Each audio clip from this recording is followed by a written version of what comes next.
السلام عليكم ورحمة الله وبركاته. ازيكم يا حبايبي؟ عاملين ايه؟ يا رب تكونوا بخير. اللهم صل وسلم وبارك على سيدنا محمد. النهارده هنعمل مع بعض روتين حلو كده يا حبايب قلبي، اشرككم يومي كامل. هنجهز فطار وغدا مع بعض ونشوف هنعمل ايه، وننضف الطيور بتاعتنا. هنذبحهم وننضفهم ونشوف هنعمل ايه يا حبايب قلبي كده مع بعض. هنسمي الله كده. فتحت على الجبنه القديمه بتاعتنا يا حبايبي اهي، ما شاء الله لونها جميل ازاي وكهرمان. اللهم بارك. شايفين الجمال؟ شايفين التحفه؟ اهو دي الجبنه اللي انا عملتها في الجردل يا حبايب قلبي، اهو احلى من البلاص. بسم الله ما شاء الله. ما تقفيش على اي حاجه، عندك بلاص اعملي، ما عندكيش اعملي في جردل زي كده والجبنه هتطلع معاكي زي العسل. شايفين جمالها يا حبايبي؟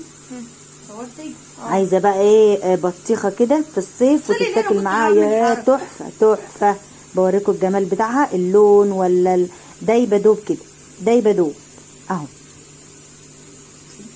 حطينا كده حته جنب الاكل يا حبايب قلبي تفتح النفس كده. شايفين جمال المشي وجمال قشر السفند اللي احنا عملناه؟ اللهم بارك. دايب دوب كده، يستاهل بقكم. ايه رايكم بقى؟ وعملنا بقى يا حبايب قلبي كده الفول والبطاطس المقليه وبيض شكشوكه، ورصينا الصينيه كده بسم الله ما شاء الله. خدت حته كده من الجبنه على طماطم ونحط عليها بقى شويه زيت. ياه بصوا عشق كده، الاكله دي بحبها موت موت كده اهو. اللي بيحبها زي يكتب لي في الكومنتات، انا بعشقها كده. وده كان الفطار بتاعنا يا حبايب قلبي، بألف هنا وشفا للي كل. اتفضلوا معانا بقى.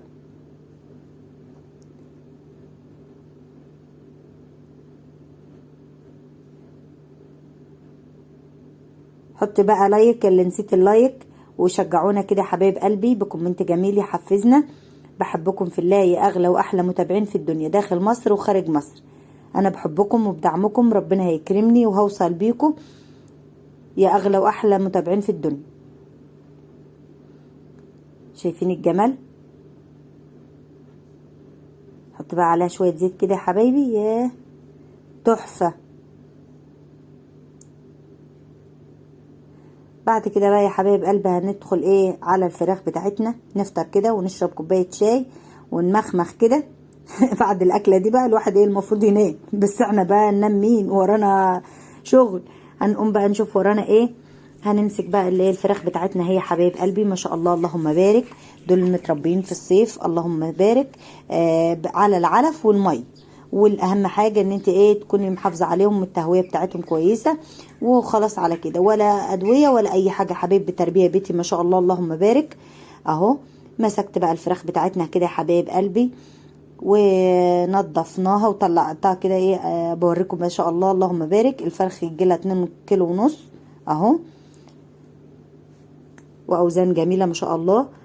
ذبحناهم وحطيناهم في الفريزر بتاعنا وملينا بيتنا بالخير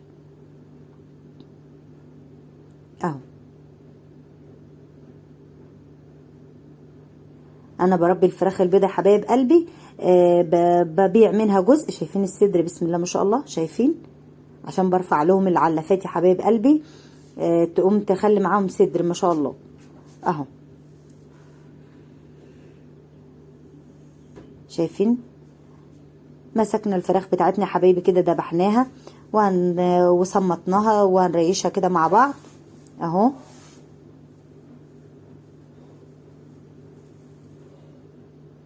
يلا قوموا بقى شجع انت وهي كده، واللي عنده ايه فراخ يذبحها وينضفها، ومش لازم بقى نروح نودي للفرارجي ولا نروح نشتري بالغلا والكوى. لا يا حبايب قلب، اهو حاجتنا في بيتنا اهو. فايد علينا حاجه بنبيعها؟ مش فايد علينا اهو، بيستر بيتنا وبينملى بيتنا بالخير. وهنا طبعا الشيخ حشري بتاعنا حشر نفسه في كل حاجه. انضف معاك يا ماما؟ لمر هانم اهي راحه جايه وخلاص، كفايه عليا ان هي بتنضف معايا.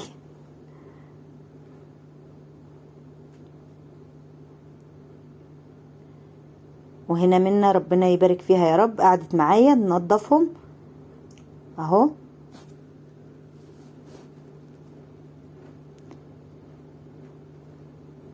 بنريشهم كده الاول يا حبايبي، وبعد كده بقى ايه بنبدأ ايه نشيل الريش الرفيع اللي نافد مننا كده واحدة واحدة برضو تاني، او احنا قاعدين في السور كده ايه على مهلنا اهو.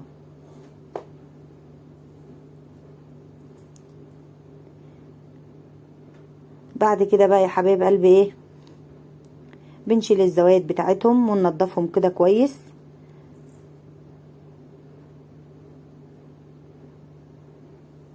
ونجيب بقى نغير المية بقى كده ونجيب مية نظيفة تاني ونفتحهم بقى ونطلع ايه الكبدة والقناصة والحاجات بتاعتهم يا حبايبي، ونغسلهم بقى غسلة كده ايه معتبرة، ونطلع الكبدة اللي هي بتبقى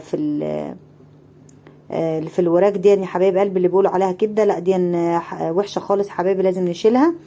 وده الكبدة بتاعته والمصارين ما شاء الله كمان علف بس يا حبايب قلبي، شايفين بسم الله ما شاء الله فراخ تربية بيتي زي الفل اهو، نضيفة ازاي وجميلة ازاي اهو.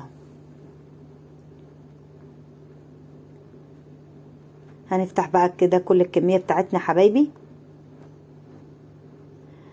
وبنشيل بقى طبعا انا عشان هقطعهم وكده فبقى عادي لما افتح الزور كده واشيل الحصالة اهو، شايفين بسم الله ما شاء الله واكلين وحلوين ازاي. بنفتح بالطريقة دي. انا عارفة ان حبايبي واخواتي كلهم شاطرين، انا بعلم وبوري اخواتي وحبايبي وولادي الصغيرين اللي لسه مبتدئين سنه اولى مطبخ سنه اولى جواز. بعد كده بقى بعد ما نخلص نغسلهم مره واتنين يا حبايبي نحطهم بقى ينقعوا كده في ايه في محلول ملح، بنحط ملح وليمون وخل وجنزبيل ودقيق يا حبايبي، دقيق ذره، يخليهم ايه ينقعوا كده مع بصوا محلول مفيش بعد كده ولا ريحه زفاره ولا تشم اي ريحه خالص في الفراخ بتاعتك اهو. حطينا الملح وده الليمون، الكميه اللي انت عايزه تحطيها بقى الليمون اللي عندك اهو.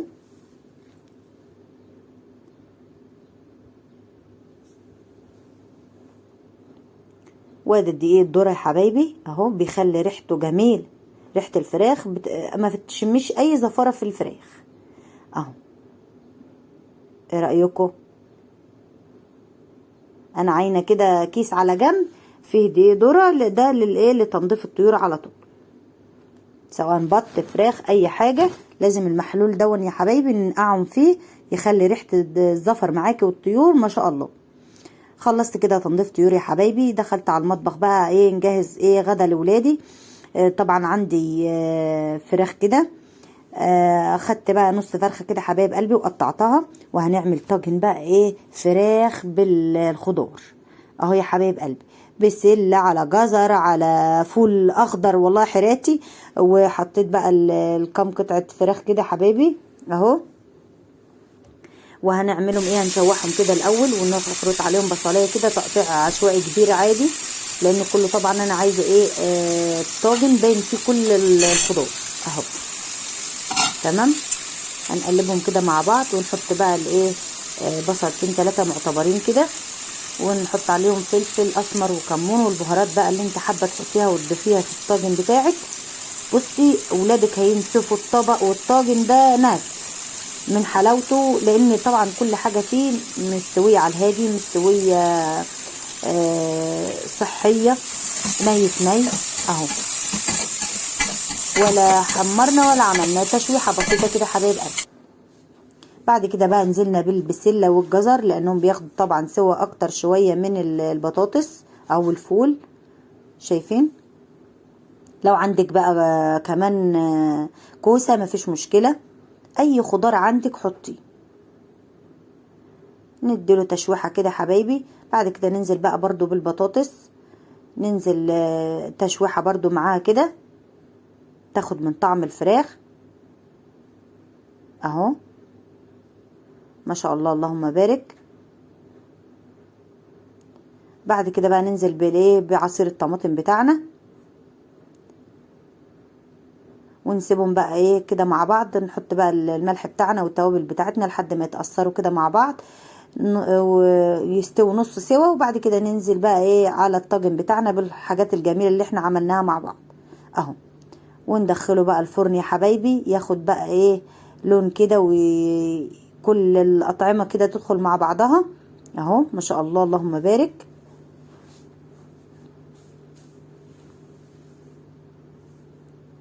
قلنا نكسر الروتين بتاع الطبيخ والكده، فنغير كده يا حبايب قلبي لولادنا اهو. ايه رايكم بقى في الطاجن الجميل ده بقى؟ ما شاء الله اللهم بارك. وعملنا معاه رز ابيض يا حبايب قلبي، وبالهنا والشفا. لو عجبكم بقى الفيديو والمحتوى بتاعي والروتينات بتاعتي، ما تنسوش اللايك والاشتراك في القناه وتفعلوا زر الجرس عشان يوصل لكم مني كل جديد، يا احلى واغلى متابعين في الدنيا داخل مصر وخارج مصر. بحبكم في الله. اسيبكم في فيديو جديد وفي رعايه الله وامنه، والسلام عليكم ورحمه الله وبركاته.